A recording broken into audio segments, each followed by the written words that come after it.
গ্রামের প্রাচীন ধ্বংসপ্রাপ্ত মন্দিরের নিচে গুপ্তধন লুকিয়ে আছে, এ কথা প্রজন্মের পর প্রজন্ম ধরে শোনা যায়।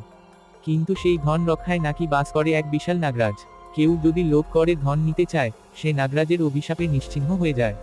অনেকেই চেষ্টা করেছে গুপ্তধন পেতে, কিন্তু কেউ ফিরে আসেনি। একদিন শহর থেকে আসা প্রত্নতত্ত্ববিদ অভিজিৎ সেই ধ্বংসস্তূপের নিচে খনন শুরু করেন। স্থানীয়রা তাকে অনেক বোঝানোর চেষ্টা করলেও তিনি শোনেন না। রাত গভীর হলে অভিজিৎ একা একা খনন চালিয়ে যান। আচমকা মাটির নিচ থেকে বিকট ফোঁস শব্দ ভেসে আসে। কাঁপতে থাকা আলোয় তিনি দেখেন এক বিশাল নাগরাজ ফনা তুলে তার সামনে। আতঙ্কে স্থবির হয়ে পড়েন অভিজিৎ। নাগরাজের চোখ যেন আগুনের মতো জ্বলছে। পরদিন সকালে গ্রামবাসীরা সেখানে গিয়ে দেখে মাটির উপর পড়ে আছে অভিজিতের খালি পোশাক, জুতা আর খননের সরঞ্জাম। কিন্তু তার কোনো চিহ্ন নেই। তারপর থেকে আর কেউ গুপ্তধনের কথা উচ্চারণ করার সাহস পায় না, কারণ সবাই জানে নাগরাজ এখনো পাহারা দিচ্ছে তার অভিশপ্ত ধন।